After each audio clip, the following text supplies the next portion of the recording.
You're watching Leafs Morning Take with host Nick Alberga and former NHLer Jay Rosehill. The show starts now.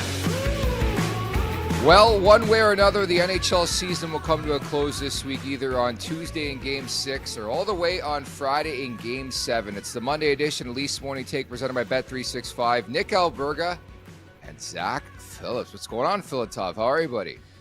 I feel pretty good. We talked about it in the pre-show here. I'm on the exact same page as you. No matter what happens on these weekends, no matter how much rest I get or don't get, I feel the same way going into the week. And I don't know where you're at on this. I was out on the weekend, and I had people who kept asking me, like, don't you want to see it go 7? Don't you want to see as much hockey as possible? I don't know. I love hockey. I love watching hockey. This has been one of the most entertaining Cup Finals I've seen in I feel like a long time, but I don't care, man. I'm good to wrap it up on Tuesday if need be. I find myself fading a bit. I was really into this Stanley Cup Final. I just despise the way they drag it out. It's insane to me that we're waiting and waiting and waiting. And I was really invested come Game 3 and 4, but now I'm just at a point where let's finish this off, hopefully as soon as possible, which would be Tuesday night. But I'm right there with you on Mondays. I wake up every Monday. I can sleep for 13 hours or 6 hours. I feel like I got hit by a car. It's just a Monday. Maybe it's a Monday mentality. It's the Leafs mentality, I think. Yeah, it's the Leafs. It's because we normally come off a weekend where it's like we have all this hype and build up into Saturday night, hockey night in Canada. We're getting pumped up for the game, and then we just get gut punched by the team, roll into the weekend. We're like, this fucking sucks. Let's get out of here. But I don't know. Maybe that's what it is. Zach, I've been keeping an eye on some of your tweets, and we're going to get to where you're at right now in this Maple Leafs offseason. I feel like this team has just killed you. You're dead to rights, and some of these tweets are slightly concerning. I have almost reached out and been like, everything okay? But we're going to get, it's only fitting Zack Phillips coasted Leafs Morning Take today because we got developments in the Marner front and this Marner situation, which we'll get to coming up in about 10, 15 minutes here. Our Super Chat charity partner this season is Sick Kids. Want to make sure that your question or comment gets on the show. Hit us up with a Super Chat. Proceeds from our Super Chat will go to Sick Kids, ranked the #1 research-intensive children's hospital in Canada and 3rd in the world. But first, a quick word on the Stanley Cup Final. As mentioned, the Florida Panthers, 1 win away.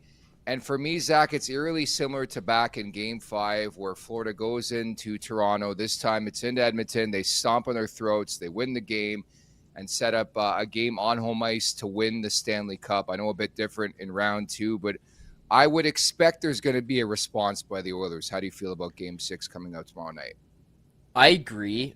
Maybe I'm just drinking the Panthers Kool-Aid here now, though. I don't get the impression that the Panthers are going to come out the same way like they did against the Leafs in Game 6. I think that there's going to be an elevated sense of urgency here to shut this thing down and win this in 6 on home ice, whether it's by Paul Maurice, if it's by the veterans in that room. I don't think these guys are going to want to allow it to go further.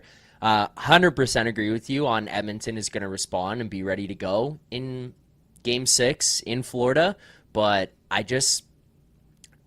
I feel like this Panthers team has such a killer instinct, and a lot of the conversation going into this that I was hearing, at least, whether it was on Merrick's show or whatever, people are like, have the Panthers, been comfortable with winning? They won last year. They got their cup. They're okay.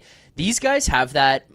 They give me that vibe where it's just they're a bunch of sick bastards where, that win last year makes them foam at the mouth to win again. And I feel like they're just that much hungrier, and I feel like they close this thing out on Tuesday.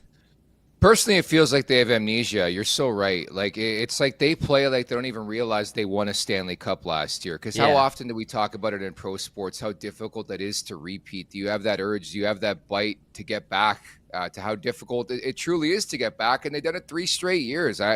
I'm with you. I picked Edmonton to win this series, but the more and more I pick against Florida, the more I get bit in the ass. And it's a weird series, man, because they're headed to Game 6, but it has felt optically like thorough domination from the Florida Panthers. Because if you even look back at Game 4, Panthers should have won that game. Game 2 where the Oilers tie it late, they win it at OT. It could have easily been a sweep. I don't want to be Rod Brindamore here from a couple years ago, but it could have easily been over a week ago, Zach. Yeah, it could have. I mean, I guess the counterpoint to that would be on the flip side. It also could have gone the other way for Edmonton. You look at game 2, had another opportunity there in overtime that they could have gotten that thing done, could have flipped that around, and it could have been 2-0 going out to Florida, home ice on their side. So, yeah, it could have very easily gone the other way. I want to ask you this with a Leaf spin and put it back here for Leafs morning take and get your perspective, because I've had people asking me this and I'm like, my answer has been very definitive, so I won't lead the witness on this, but Panthers are doing this to the Oilers right now, doing this. They're up 3-2 in the Cup Final. We saw what they did to Carolina in the Conference Finals. Does this give you any sense of comfort for what happened with the Leafs and the fact that they lost to the Panthers, and the fact that they suffered those 2 extremely embarrassing losses in Game 5 and 7, watching what the Panthers are doing and on the verge, 1 win away of winning another Stanley Cup? Do you feel better about the Leafs at all?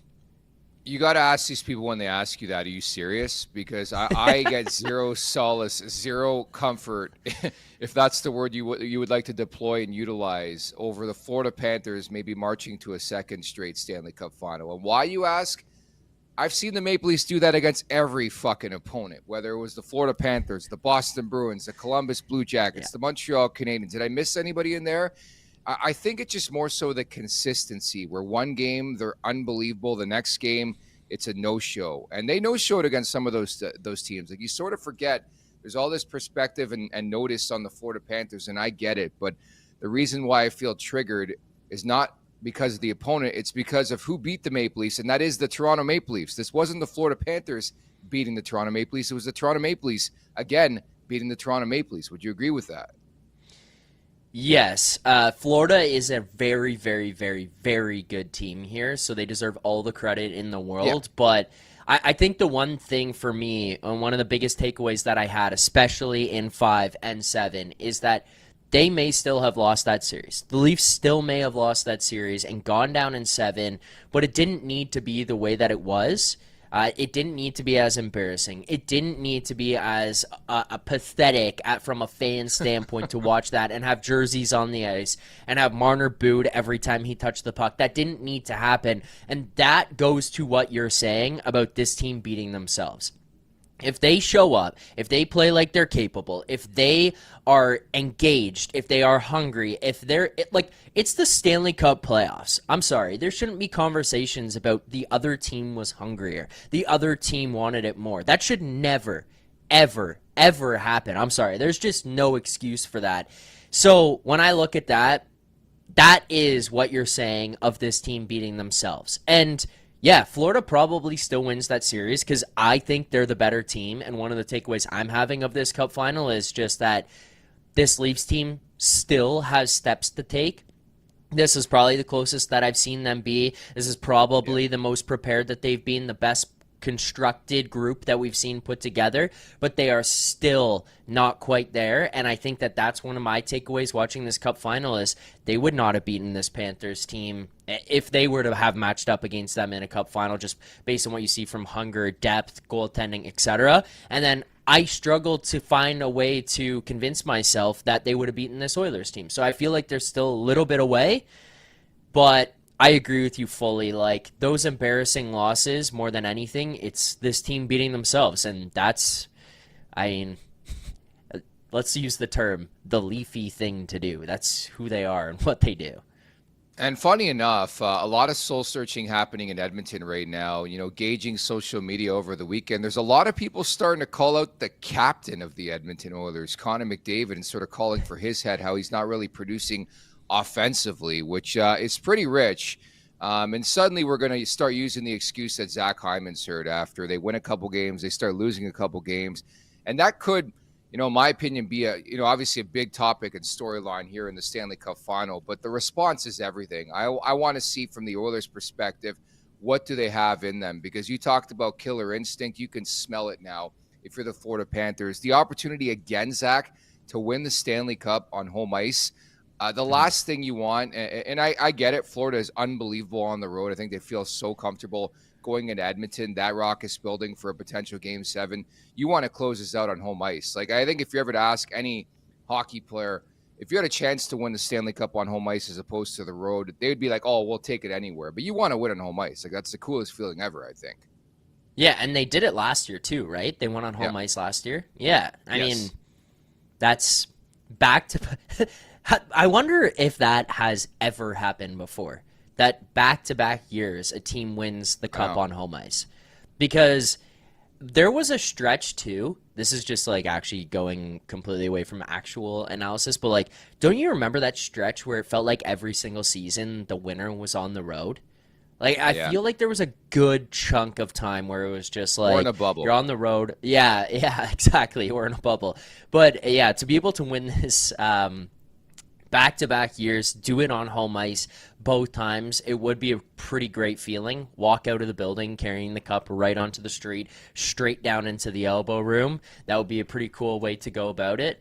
But yeah, I would want to avoid going back to Edmonton for 7 at all costs, because the other thing is, as you brought up there, the criticism of the captain, you gotta feel like at some point there's going to be a night where he just kind of comes through. But I will say, maybe this is throwing an excuse out there for him. Yeah, he's matching up against Sasha Barkov every single time he goes on the ice, and McDavid's not being a non-factor.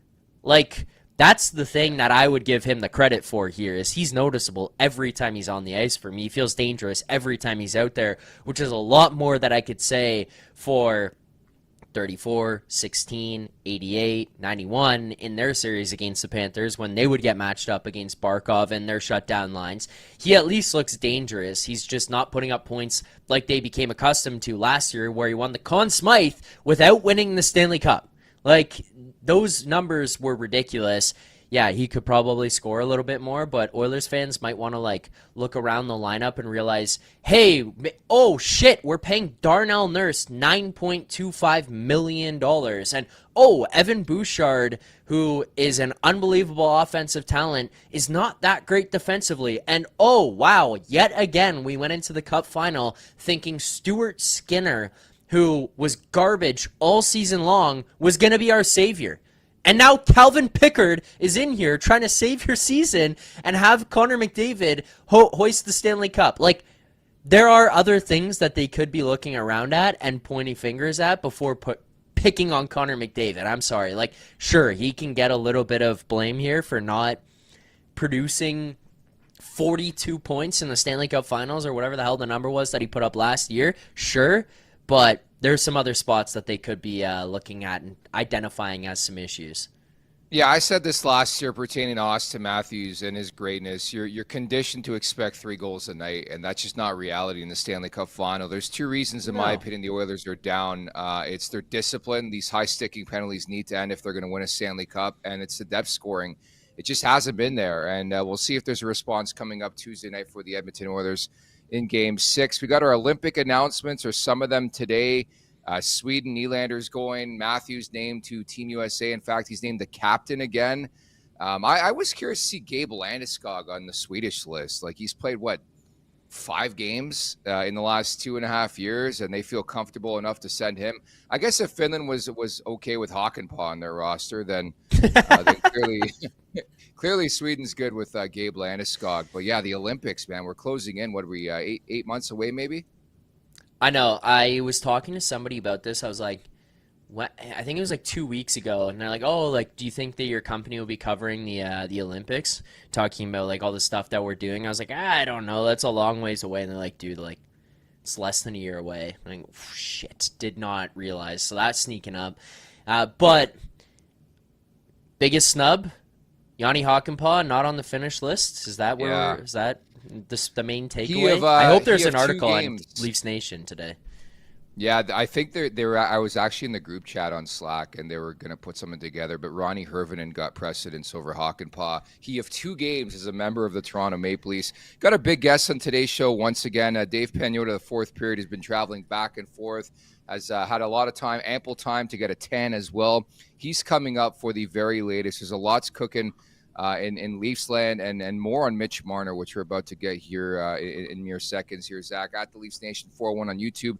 Hit that like button, hit that subscribe button, Leafs Morning Take, wherever you find your podcast. Make sure to leave us a 5-star review, and don't forget to visit theleafsnation.com. Before we get to Marner, we do have our first super chat of today's show. Willie on crack, in support of Sick Kids. Thank you for this super chat. Let the Marchand to Toronto tampering begin. Nick, we trust. I started the McDavid at Toronto maybe a month ago, but the Marchand I've been consistent on. The more and more I watch this Cup final, the less and less I feel like the Maple Leafs are getting any of these guys, whether it's Perry, Bennett, Marchand. I've almost turned the page already. How about you? The more it goes, for sure, the Marchand and Bennett dream, whether if people want to put it that way, like this idea that these guys were going to come here or it'd be a serious conversation, I think is out the door. Dude, we'll talk to Dave when he comes on and get maybe a better understanding of this. I saw numbers being, I don't know where you were seeing out there on Marchand. I'm seeing like 4 years, 10 mil plus. I'm like, nice. Are we fucking out of our minds? Like, good for him if that's the number that he gets. But what the hell are we talking about? We're talking about players in their mid-30s who, and I'm not trying to take away anything that he's done here now or say that for another year, maybe 2 years, he can't be this type of player. But, dude, he went into the Four Nations like, oh, wow, like, should we be putting Marchand on this team? And then it was like, yeah, Marchand should be there. And he's sliding down throughout the roster. He's on the fourth line. We're talking about Brad Marchand maybe doesn't have much legs left in him. He gets traded to Florida. Yeah, good depth piece. To now he's going to win the Conn Smythe, and he's going to make 10 mil a year for the next 4 years? What the fuck is going on? I see that stuff. I'm like, dude, don't do that. Don't pay that. It's not going to be in Toronto. Effectively, the beast has been fed. I don't know who's his agent off by hand, but they deserve a raise because this is exactly what I think the Marchand camp wanted ever since beating the Toronto Maple Leafs in Game 7. Get this out there. You know the Maple Leafs are going to be involved. They're his favorite team growing up. Effectively, the media has made Brad Marchand an additional $4 million per season because, yeah, you're right. It's gotten out of hand. It sounds like he's going to go to the highest bidder. If on the Maple Leafs, you got to be very, very careful. Like, yeah, you love Brad Marchand, but you're so right. This guy dealt with a pretty serious injury all season long. Wasn't the same guy. I know he's 37. Maybe he has a year and a half of prime hockey still left. Like, you've got to be very, very careful. And I just think if you get into a scenario, Zach, of highest bidder, the Maple Leafs, I just don't think can get into that type of conversation. I think there's more desperate teams out there. Yeah, I would agree. The other thing that I've started to think is going to happen here, maybe it's just like the Leafs, I don't even know, like the damaged Leafs brain in me that's going to happen, but it's going to get up to that. There's two possible outcomes. Brad Marchand signs in Toronto for the most possible money for some type of term, and then in like a year and a half, we're like, what a terrible signing. Or, ready for this, Nick? Brad Marchand signs in Florida for like 6.5, 7 mil per year. He plays the next 4 years there. They go on unreal runs every year, and we're like, wow, how did we not sign that? Like, that's the two outcomes that I just see happening in my brain as we get closer and closer. But I could see this guy, the day after winning the Cup, 2 days after, next thing you know, it's announced, Brad Marchand returning to the Florida Panthers. I was thinking about this. I'm like, what are the odds he ends up and stays in the Atlantic Division? Like, that would be the cherry on top if he leaves Florida but stays in the Atlantic just to get on the Maple Leafs. Like, he just owns the Leafs. Like, I'm at a point where it's like, just sign this guy so we don't got to deal with him anymore because it just seems like Brad Marchand has the Maple Leafs number. But, yeah, that's my curiosity. I hope he goes far, far, far away from the Atlantic Division. Yeah, I'd rather work with the boogeyman than have to check under my bed for him every night. Yeah, fair enough. Yeah, no, that contract just seems insane if it's gonna get up even anything past like 8.5 mil. I mean, look, there's gonna be numbers and analytics people out there who are gonna be able to break it down for you of why such a contract might be deserved or why you should be able to get that, but I can't mentally or physically, like, I can't justify that knowing where he's at with his age, knowing the injuries that he's dealt with, the miles he's put on his body. I can't do it. The only one I will say that feels like a possibility here is Aaron Ekblad. Like, that one feels like a possibility. It feels like it just fits the MO of Brad Treliving, the type of player he wants. I don't think, maybe I'm wrong on this, but I don't think that salary is going to be an absolute killer when it comes out of this. I know he's done a really good job in these playoffs. I know he's elevated his profile here still, but I just don't think it's going to be something that's a dagger to you when it comes up. But yeah, I agree with you. Like, the Sam Bennett one is for sure one that's felt like it's pushed itself out the door here as well. All right, let's get to Marner. We've been holding this off for like 20 minutes, but quite the developments over the last 48 to 72 hours. Elliot Friedman on 32 Thoughts. I saw the quotes on Twitter. I had to go actually listen to the segment because I don't want to get radioed, but this is the official quote. The Maple Leafs have tried to talk to Marner. Marner's camp has not engaged with them, and I think everyone knows the way this is going to be headed, that on July 1st, he's going to go out there. He's going to hit the market. He's going to pick a team. He's going to set a contract, and he's not coming back to Toronto. And that piggybacks off Cam Strickland last Friday from the Cam and Strick podcast, saying Ken confirmed Mitch Marner will not be returning to Toronto. Will be playing for a new team come next season. What was your reaction to all this? I was like, didn't we know this a month and a half ago? I know. That was the same thought I had. The second thought was, oh God, Edna is going to be clinging for life after one of these, and we need to make sure she stays away from balconies and highways. But the honest truth is, we knew this. I think that this has been a really good job by the Maple Leafs front office, Brad Treliving, anybody else involved, to handle this pretty well PR-wise. To expand on that, the reason I think some of these reports are coming out the way that they are and are being managed the way that they are is to kind of make sure that the Leafs asses are covered and they've done their due diligence, and Leafs fans, and especially as this has gone on in his time here, which is one of the reasons that's been really frustrating to watch this unfold, is being he's created a divide where there now are Marner fans in the fan base and people who have kind of abandoned the idea of actually cheering for the team, and it's just about making sure all Mitchell Marner is all supported and Magic Mitch has got the treatment he deserves here. But I think they've done a great job getting these reports out and having this stuff kind of come out the way that it has, because it's all kind of come out in a positive light. They've offered him contracts. They tried to make him the highest paid player in the league. They tried to make him the highest paid player in franchise history. They've tried to reach out to his camp. His camp won't respond. They had a contract offer on the table. They had a trade offer on the table. Now, he doesn't have to accept those things, and nobody here is going to say he has to accept those, but it's known that that stuff was out there. We knew that he was leaving.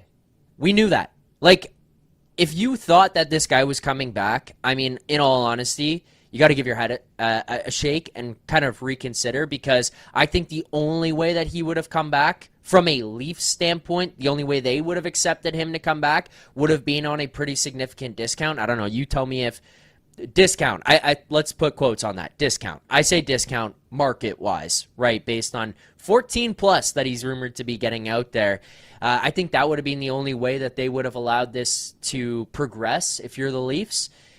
I just think that they've handled this pretty well, making sure that these things are getting out there before his camp can turn around and spin something else that will turn fans against the team. I don't know if you get the same read as me there, Nick.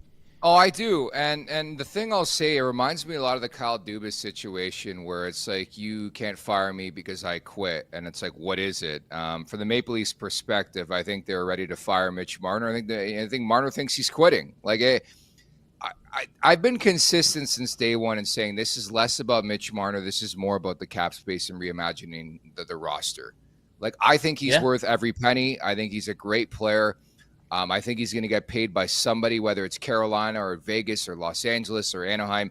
It just can't be in Toronto, because you have to find a way to balance out your roster, and you got to utilize that cap space. It's less about the conversation about should he get paid and more about the realization that it's just not working with this crop. And who's the one guy who's the big free agent aside from John Tavares, of course, and we can have that conversation another time. But it's more about using that cap space and reallocating it somewhere else, Zach. This is part of the problem that I think a lot of people started to realize a couple of years ago is just the construction of this team as it has been for the last little while does not work. And this sucks. Like, I'll put it bluntly. I think this is a terrible situation to be in if you're the Leafs because you're getting no assets back. You're getting no picks. You're not getting an opportunity to get players back or make some type of trade. And I know people want to jump on Brad Treliving for the trade that he made in Calgary with Matthew Tkachuk, but put this the other way. Think about this from a Calgary standpoint. Johnny Gaudreau comes up there and he says, I'm not going to re-sign here. Okay? Bang. You lost him for nothing. Matthew Tkachuk comes up and says, I will not be re-signing here, so you can trade me and we can find a way out of this. And he goes out there and gets a guy who won or was in the Hart Trophy conversation. He had 117 points. He also gets Mackenzie Weegar. Like, he goes and gets assets for these things. He had no option here for Marner outside of getting him to waive his no move or accept to open those things up. So this sucks. Yeah. Like, let's call it what it is. But you have to find a way to spin this positively if you're a Leafs fan. Like, okay, baseline, it sucks. You're getting nothing back. Now let's move forward. The group as it was built does not work. You can't win like that. They are far too similar of players. They have the same mindset. They have the same skill set. They attack the game the same way. They play the game, like all of it. It's way too similar. I don't think a Stanley Cup team or a team that's going to go far in contention and compete down the road beyond the second round for only twice in their 2 times in their careers here, part of this organization, is a team that's going to be built this way. I mean, you look at the Colorados, the Floridas, the Edmontons, like they have diversity within their lineup. Making sure that you have an opportunity to go out and be diverse in your construction of the team is a positive. So let's look at it that way. Not getting anything back sucks, but if you want to flip this and say, okay, here's where the positive is, you now have what would be, sure, it's 10.9 or whatever the hell the number is coming off the books that you're going to get, but it's also that extra $3 million in cap space that he would have been looking for that you're going to be able to now go out and spend this summer and find ways to improve your team in the aggregate and not by one player. And the final point here, Nick, because I kind of just rambled on for a little bit, and I'm curious what you think. It's a little bit of the Moneyball point on it, but you're not trying to replace Mitch Marner. I'm sick of the conversation of like, well, how do you replace Mitch Marner in the 100 points and that he did one time? And how do you find a way to get a player? Like, you're not going to get a player to get that. You're not trying to get a player to get that. Like, if you're trying to get a player to replace Mitch Marner and his 100 points, you're approaching the summer wrong. You're approaching roster construction wrong. You're approaching a Stanley Cup competing team the wrong way, and you're going to go down the same path because the reason you're here is because you have all of these guys built the same, and you have the Mitch Marner, and he's not the problem, but the construction of it is. So now you replace it in the aggregate. Now you find other players who bring you points but play differently and make you a better team, and not guys who get you points.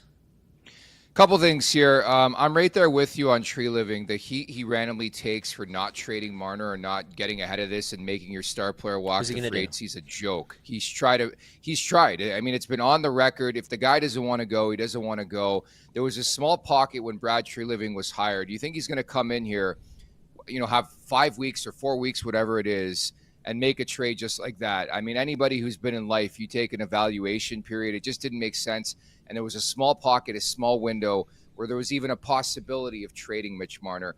The second, I couldn't agree more. I think on that front, you've got to reimagine the way you look at this roster. You got to disperse, reallocate the money, whether it's $5 million on the blue line or $7 million on the blue line.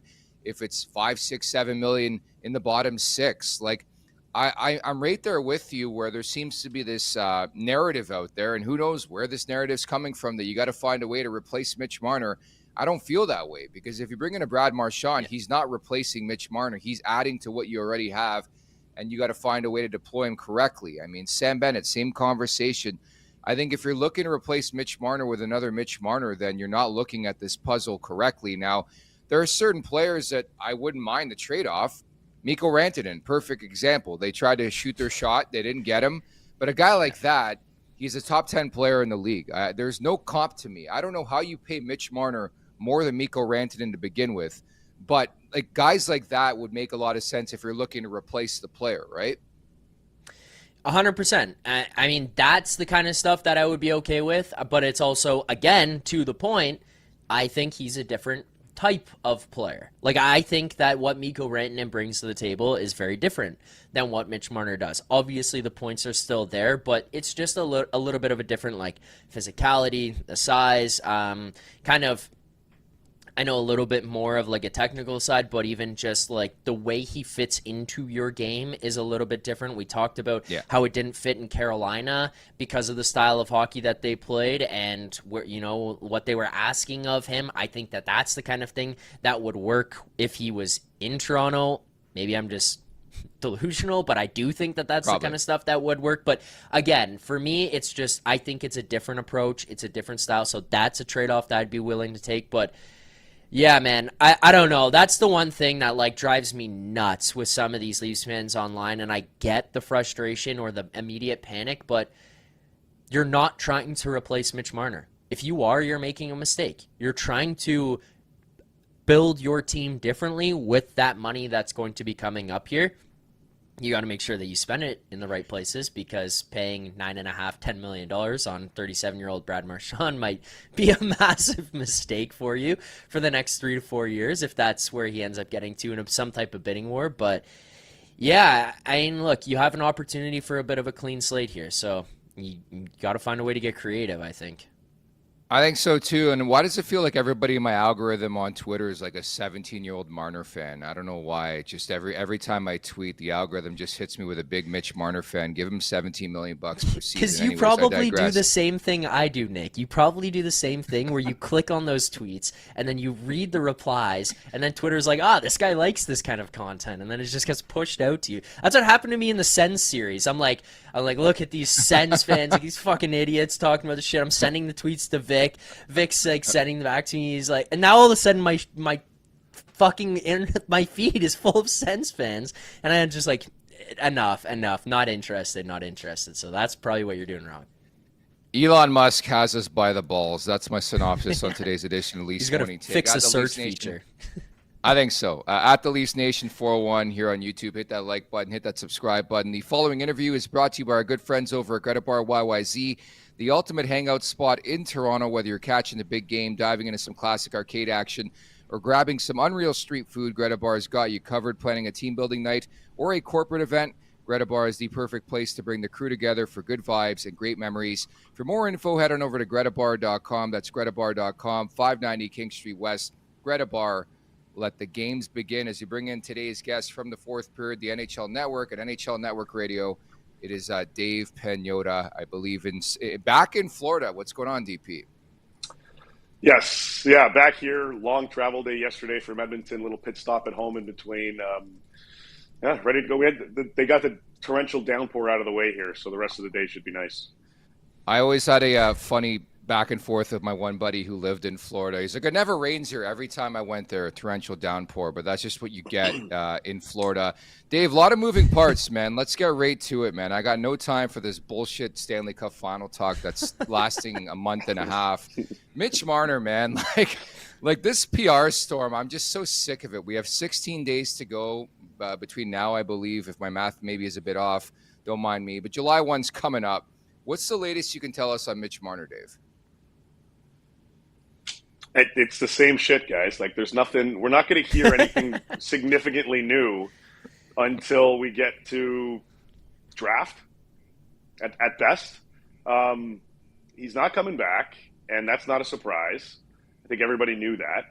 and he's going to weigh his options. I think I've been saying this for a little while now. I think Mitch has 6 to 8 teams that are on his list, and if they come calling, he's going to explore those. If there's another market that's going to be interested in going after him, then he'll consider it, but they're going to have to pay him handsomely. I just heard you guys going off on the money.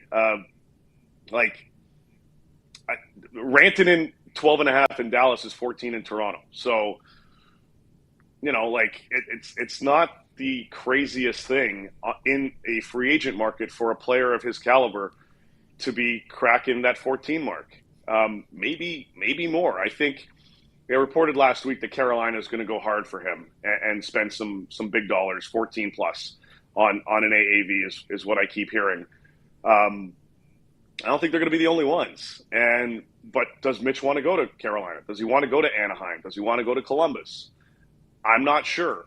I know 2 of the teams that he would be interested in going at, or 2, and it's now well documented out there, Los Angeles and Vegas. Are they going to step up? Are they going to be able to – LA's got the money. They've got the space. Are they going to step up with that offer? Vegas has to get creative, and they've got to figure out who else they're going to move out. What's the health of Alex Pietrangelo and so on. So, there are going to be other teams that are going to enter this mix. Utah's going to go hard. I think Chicago's going to have levels of interest. I think teams like Ottawa, Montreal, Calgary are going to poke around, but I don't see him going to another Canadian market. So, what are those options going to be? We'll find out more definitively as we get closer to July 1, but there's not much that's going to change between now and then, boys. If anything, maybe Tree can finagle a team to get a draft pick in exchange for his rights to at least get the ball rolling on a new contract, at least get a head start on some of the other teams before July 1. If anything, that might be something they'll try to do, but he could say no as well because he still has a no move that kicks in that doesn't go away until his contract goes away. Dave, that part that you said there about Rantanen, the money he makes in Dallas and the money that would be in Toronto, can you just say that again and what the numbers would be so that Vic can clip it and we could send it to the NHL? And when Gary talks about the taxes and stuff again, we could just show him that clip. Listen, the tax shit, I mean, Nashville sucked, and they got the same advantage. Seattle's, I don't know what the hell they're doing there, and they've got the same advantage. At the end of the day, if you want to, and Colorado's not a tax-free state, but they're a lot lower than New York or California, and so on. So, there are different advantages everywhere. If the team is shit, nobody wants to go there. All month I've been saying this. When the Leafs were rebuilding, nobody wanted to be on the Leafs when they were rebuilding. Nobody wanted to. It's a shitstorm now. Could you imagine when this team sucked playing for him? It wasn't. I was talking to top tier guys, first line players, all stars, future Hall of Famers, and they're like, "Nah, we'll wait till they're on the upswing, then consider it." Just win. If you're winning, there's a slight advantage. You're going to make a little bit. You get a tiny extra cap benefit, but at the end of the day, if you're not winning, you're not getting those players anyway. Any update on Tavares?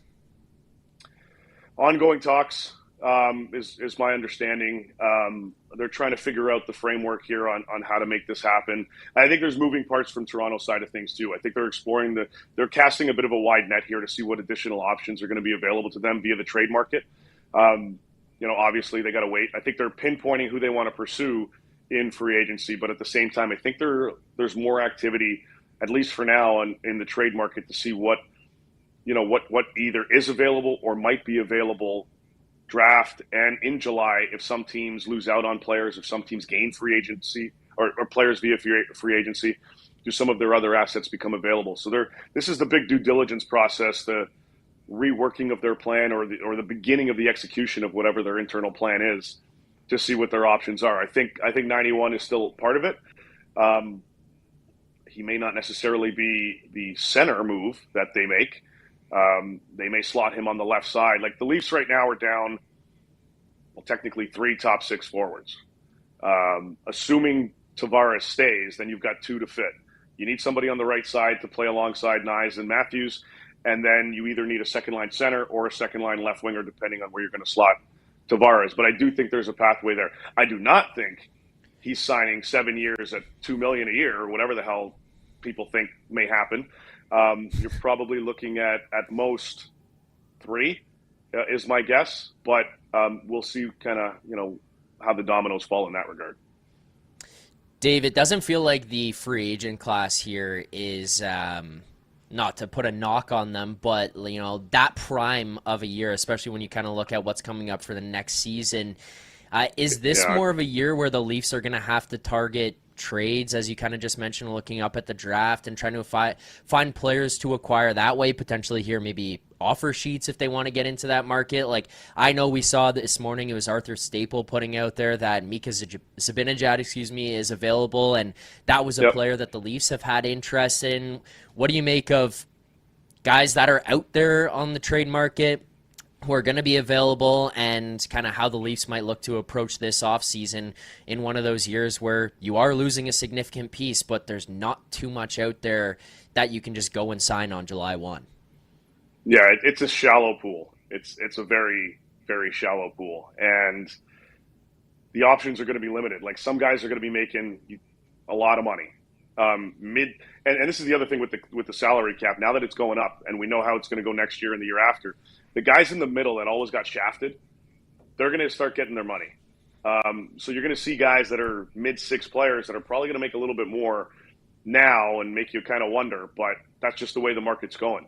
Zach, you were bang on in what you said, I think right before I came on, when it's you're not replacing Mitch Marner with one player.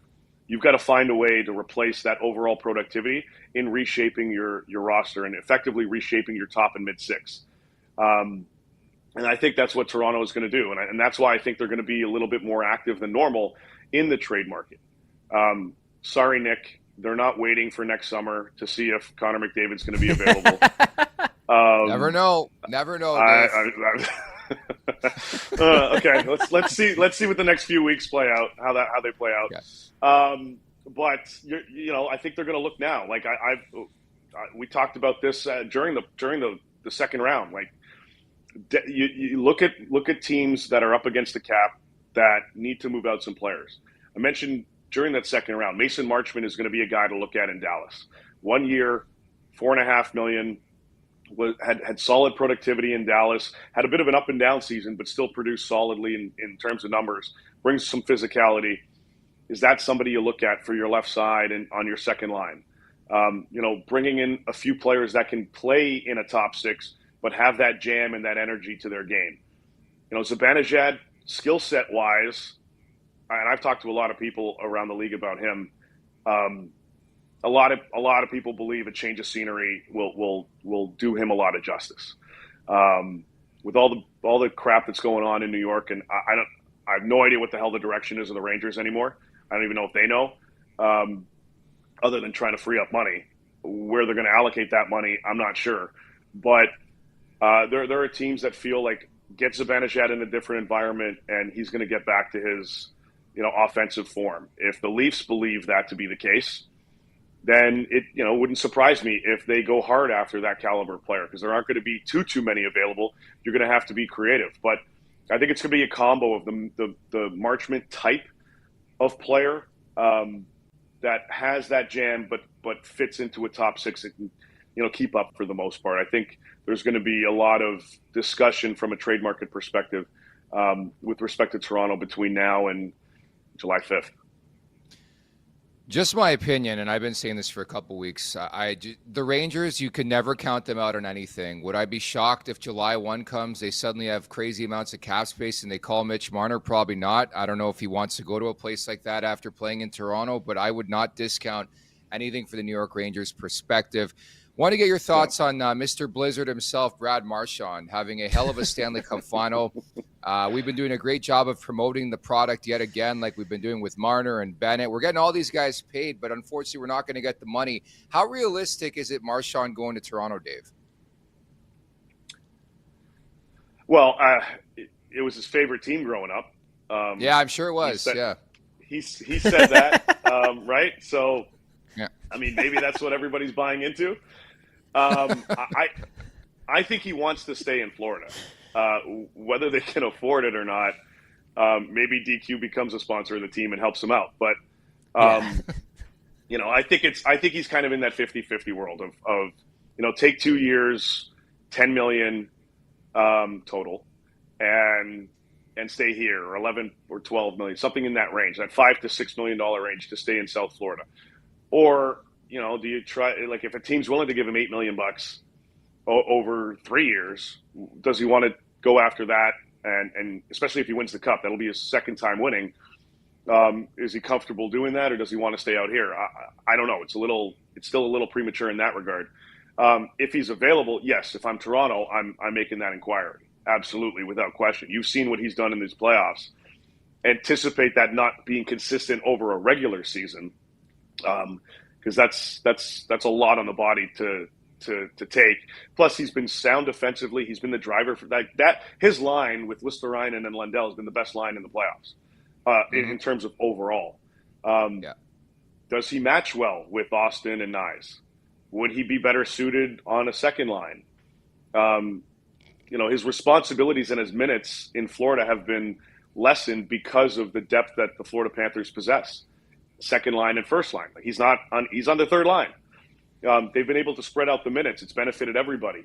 Is that something that Toronto can do, A? And B, does he believe that? Does he want to go there? I think there will be, if he hits July 1, a ton of interest in him. Does he fit the mold of the Leafs right now based on, you have to expect that level of productivity is not going to be over in a full 82-game season. It's going to be primarily playoff-wise. But, at the same time, people forget the guy cracked 100 points in his career in a season as well. So he's capable of it. Can he be capable of it over a full season under at the age that he's in? That's what teams have to also evaluate. Dave, just sticking on the Florida guys here, the Leafs have obviously kind of been, I don't know if you want to say linked to, or have kind of been in the same conversations as all three of Bennett, Ekblad, and Marchand, as you just touched on there. I think you've played the game here with Nick before, the take it or leaf it. So I'm going to throw one at you here, and I want to see what your thoughts are. Take it or leaf it.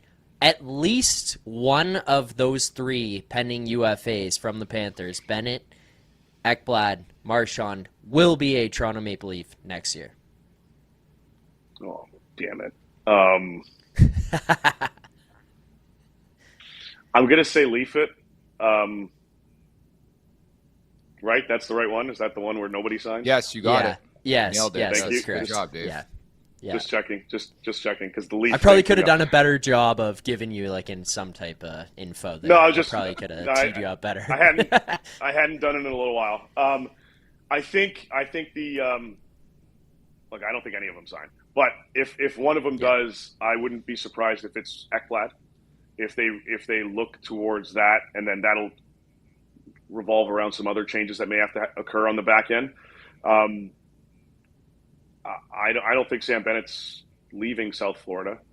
He may not, get a deal done by July 1, but I think he wants to stay, and I keep hearing 8x8. So we'll see kind of what happens there. As I said, Marchand, I think it'll be up to him. If he wants to stay here, it'll be a little less money overall, even with the state tax business. But does he just want to ride out the rest of his career here? Because Florida's window's wide open for all of these guys. Like this is potential dynasty kind of situation happening here, especially if they pull it off tomorrow night or in Game 7 on Friday. Ekblad, they've wanted him to sign in the sixes, and this goes back to last summer. Like they explored the trade market on him last summer as well when contract talks didn't get anywhere. He's at 7.5 right now. I think he wants to be in that range for here, but he could probably get 8 on the open market somewhere, maybe higher, given, like we talked about, how shallow this free agent pool is. We'll see kind of what happens, but I think Leaf fans should start understanding that their options in the free agent market overall are limited. Expect them to be more busy in the trade market. Yeah, again, wait till 2026. That's my breakdown of everything here. Connor McDavid. I don't know. Dave's not even the bearer of bad news. I think everybody has to be realistic with what the Maple Leafs are going to do the next couple weeks. I don't expect them. I don't know. We'll see what happens. But Dave, I do have a duty for you as we wrap here. Can you start creating some noise over guys not linked to the Maple Leafs? Because the three guys that I know their contracts already because every media member is talking. Marchand, Bennett, Ekblad, Marner, all these guys linked to the Maple Leafs. Let's start talking about Besser, Nikolai Ehlers. Can you float some numbers out there? And Lane Hudson, I think, is worth $16 million per season coming off a Calder. Bouchard's 15 plus, right? Yeah. I think Bouchard's going to get offer sheeted here. So let's start that combo one day, okay? Yeah, let's try. Well, you got to get your first round picks back. So that's A. Yeah. You know, I could see. I don't see Besser being an option here, boys. I think Ehlers. I think they'll pursue Ehlers. I think they'll give it a shot. To be honest, I think they do have a guy that on that left side on the second line. If you keep JT at the dot, if he stays, and then I think he would mesh well with Willie Nylander. But I think he's another guy that might go south of the border. I think he's going to July 1. I don't think he's staying in Winnipeg. Winning changes things, certainly. So maybe he feels a market like Toronto would be better suited for him. But that's somebody that I would expect them to at least pick up the phone on and see. Outside of that, I will do my best to pay more attention to the trade market and see what options may be available to Toronto. I will let you boys know. I'll shoot you a text. Appreciate it. And you guys can, bring that up. But let me dig a little bit more on some of these guys.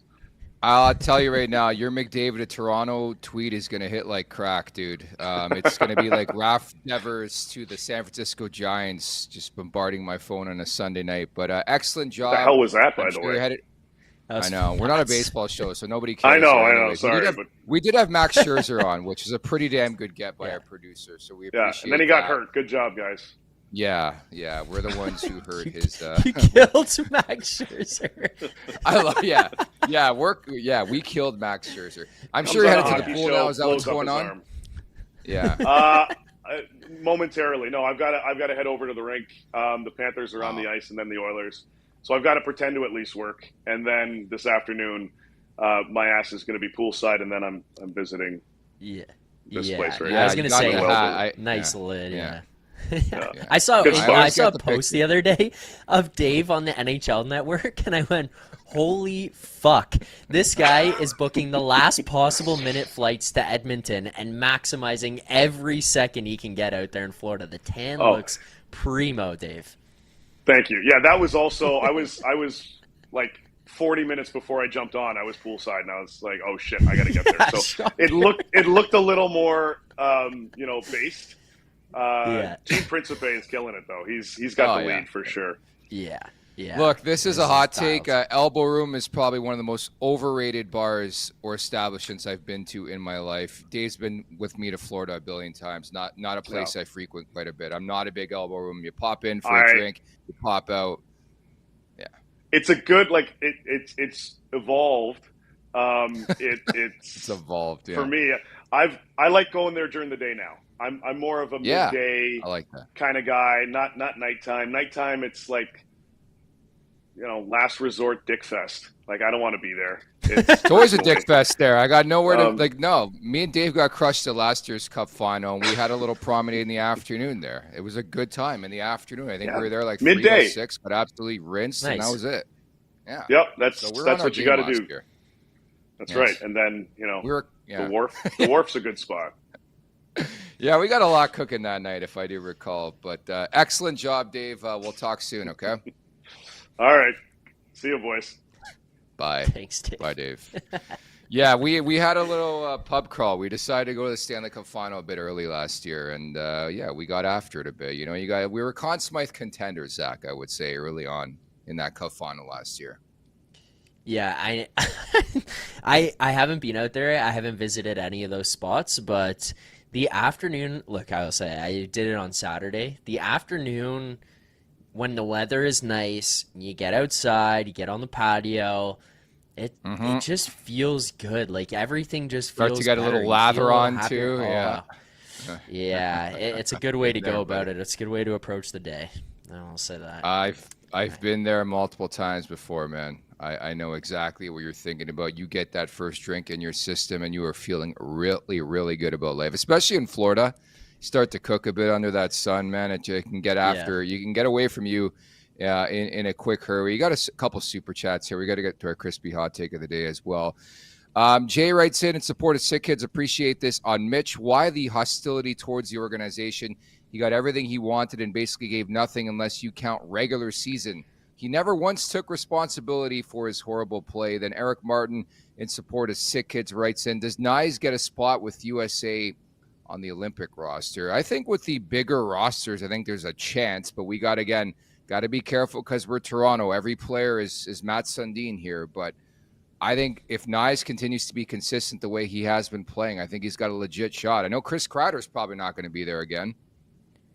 Yeah, and I think the other thing, too, to that point would just be Nyes has kind of been different players, let's put it that way, but the comparisons of Kreider when he came in were very prominent to what Nyes was or could be when he was coming in as well. So, I don't know, maybe USA Hockey views him that way as well. And I do think that the way he played over the last little while would fit that. The other thing people have to remember here in all this, just to kind of throw some caution out there at any of the, like, not even just Leafs players, but any conversation people are going to have Olympics-wise, the refereeing is not what it was at the Four Nations. It's IHF rules, it's IHF refs, it's not NHL refs. There will not be fighting off of opening face-offs. Like, that's not going to happen again unless they can step in and get that changed, which may just change the construction and who you want on your team. Like, Tom Wilson is going to be less of a commodity when the Olympic roster comes up than he would have been at the Four Nations. Or,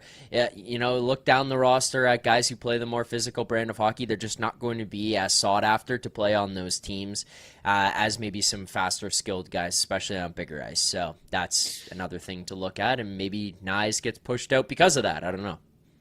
At the Leafs Nation 401, hit that like button, hit that subscribe button. It's time now for the Crispy Hot Take of the Day, presented by the Ninja Crispy 4-in-1 Portable Glass Air Fryer. Meet the first of its kind, the Ninja Crispy Portable Cooking System. The power of a full-sized air fryer in the palm of your hand, so you can cook big or small batches. Just prep it, crisp it, serve it, and store it all in one. Tell you what, all the leaking here in the Stanley Cup playoffs, I'd love Pagnotta to get out there that I need a Ninja Crispy badly, dude. All I've been thinking about the last couple weeks. My birthday's still a couple months away, so maybe one day I wake up and I have a Ninja Crispy. But it's an all-in-one system that includes 4-quart, 6-cup Tupperware glass containers and 2 storage lids. The Ninja Crispy is thermal shock resistant, can go from frozen to crispy in minutes. With the Crispy Power Pod, you get the power of a full-size air fryer in the palm of your hands. The 4-quart container fits 4 pounds of chicken or veggies. Cook a personal-sized meal in 7 minutes in the 6-cup container. Max Crisp, bake, air fry, and re-crisp with the Ninja Crispy. You can prep, cook, and store anything from crispy favorites to one-dish meals. Visit their website in the link in the show description or check out ninjakitchen.ca. You ready for this scorching hot take today, Zach? Yes, let's hear it.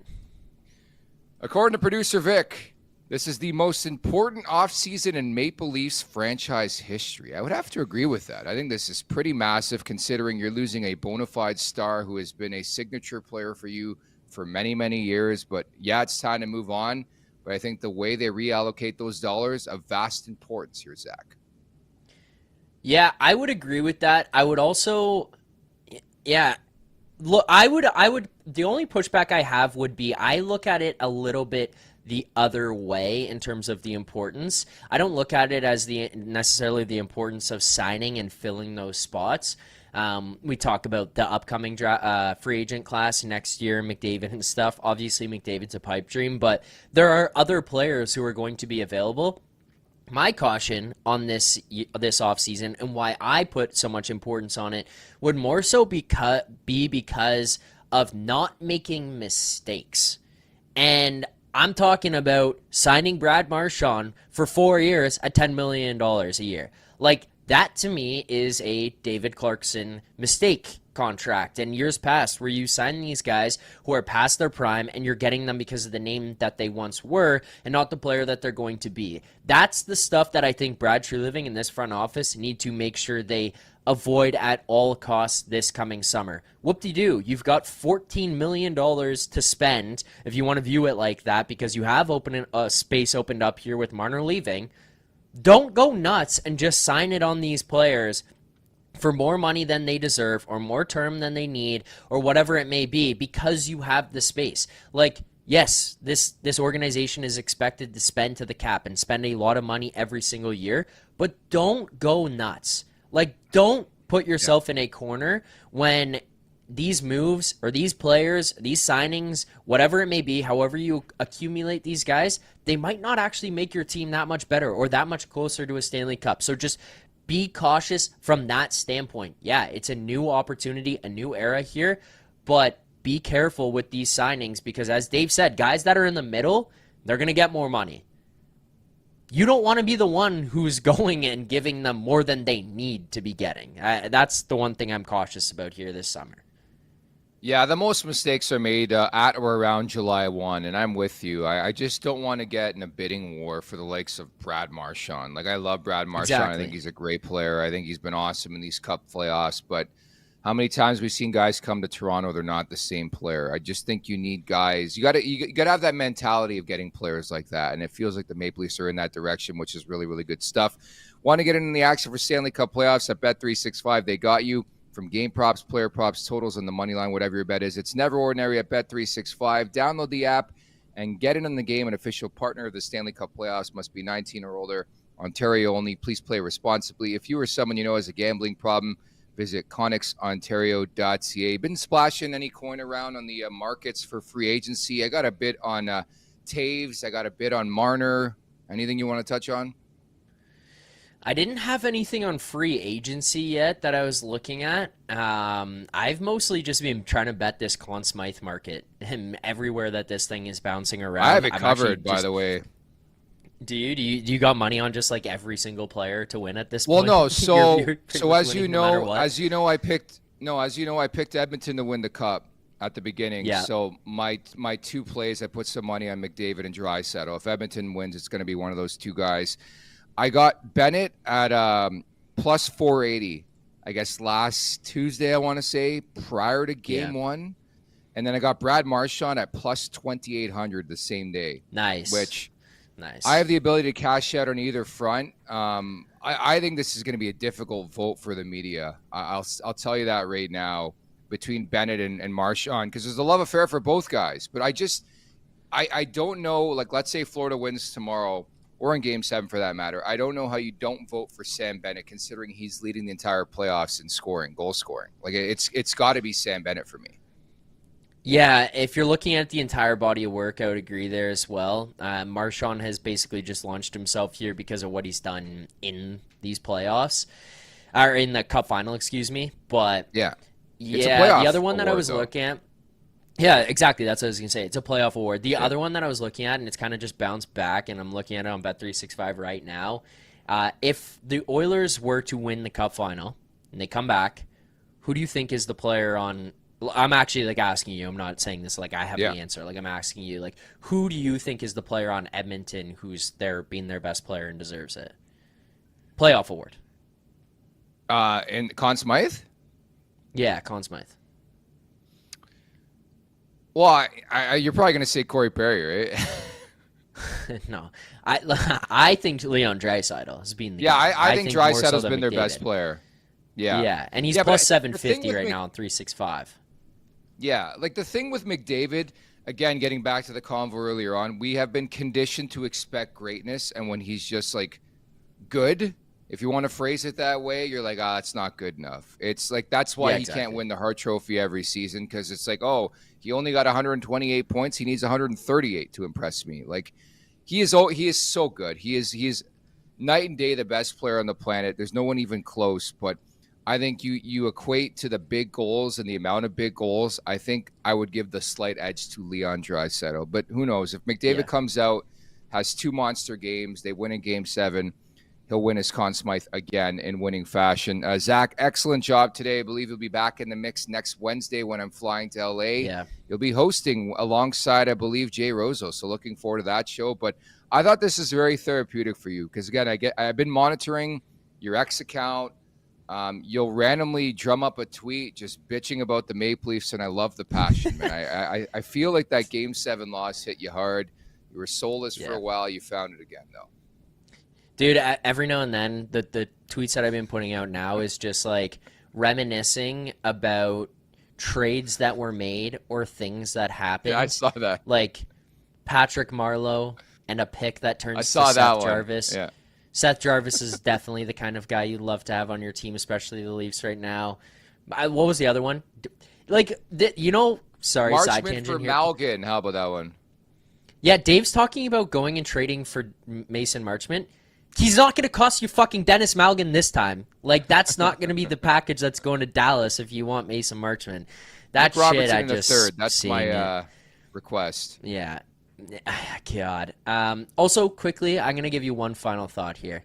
And this for fans in the chat, because there's people having meltdowns over the Marner situation and stuff.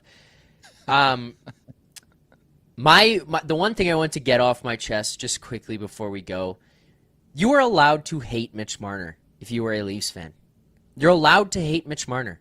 Like, hate is a strong word, but he got every single penny that he could get out of you here. He battled the fans. He battled the organization. He created a divide between fans and love of team and love of player throughout his time here. Never really lived up to the expectations in terms of playoff success. You know, we saw the Hockey News magazine that said plan the parade and all those guys were on it. This team didn't even come close. And yet this guy asked for as much money as possible. I think he did amazing things here in the community. I don't think he's a bad person at all. I don't think any of that stuff. But from a hockey standpoint, he got as much money as he possibly could. He pinned the Leafs into a corner. He took away opportunity for them to get out of that contract. And now you're going to lose the guy for nothing. And if he walks to a team like the Carolina Hurricanes, which he turned down a deal to, or he walks to the Vegas Golden Knights, who we don't know all the details out there publicly right now, but we know that they were having conversations of trading him to, and Dave said it on this show not too long ago talking about that. Those are all more reasons for Leafs fans to be upset with Marner and his camp. And the amount of times that he went into the media and answered things poorly or went at the fan base and said he didn't like things that the fans did or the fan base treated, those all rub the fan base the wrong way. And it's okay for the fans to not be happy with him and not be happy with the departure and the way this stuff has gone. Like, I just keep seeing people online being like, how could you be mad at him over this stuff? Like, he has every right to. He does. But you're also allowed to be mad at him. You're also allowed to hate the player and hate everything that happened and be disappointed in the lack of success that occurred while he was here and was a Maple Leaf. Like, I think all of those things are fair. I just wanted to get that out there because I'm sick and tired of reading these people online, the 17-year-olds that you're talking about putting out, we love Mitch Marner. Like, great. You're allowed to love the guy. You're also allowed to hate him and hate what happened here during his time as a Maple Leaf. I just wanted to put that out there because he did amazing things. That's all fair. But he's about to walk for nothing and did not really bring that much success here to the franchise in his time here. And I think it's fair for people to be upset about what happened during his time here. I saw an all-timer just to wrap yesterday where some grown-ass man was publicly defending Mitch Marner, had a video of Marner signing, I don't know what he brought, like a stuffed animal. And I just had enough. I called it a day on X. I logged off. I didn't look at my screen for the rest of the day. And that's pretty much it. That's all I got for you today, Zach. Great Marner conversation. Thank you to Dave Pagnotta for dropping by. What's coming up on the sheet today? Pierre Maguire's on to kick off today. I think probably just recapping what we've seen out of game. Well, I guess we talked about game 4 on Friday. So just game 5 here on the weekend. What to expect maybe coming up here. Game 6. Some thoughts on free agency, Kreider trade, all that kind of stuff. Just recapping everything going on. And rumors, man. It's all about rumors. That's all we can talk about. I saw, I think Elliot said on 32 Thoughts, the period between the end of the Cup Final and July 1 is going to be nuts. Something along those lines. I'm like, well, technically that's tampering, Elliot. It's all rumors. So we'll see what happens. But you don't think these guys are talking? Rumors on the sheet. I know they're talking. On July I'm 1 saying at legally. Eastern time. Legally. Yeah, I know. Well, yeah, we all know what the contracts are. They've been leaked in the media. Anyways, we'll leave it at that. Jay Rosehill back in the mix tomorrow at the Leafs Nation 401. Hit that like button. Hit that subscribe button. Again, thanks to Dave Pagnotta. Thank you to producer Vic. For Zack Phillips, I'm Nick Alberga. Talk tomorrow. Take care, everybody. Make sure to check out more of our content right here on the Leafs Nation YouTube page. We got long-form interviews. We got clips. We got epic rants by Jay Roseau. We simply have it all. And don't forget, you can find out much more at theleafsnation.com. Thanks so much for watching.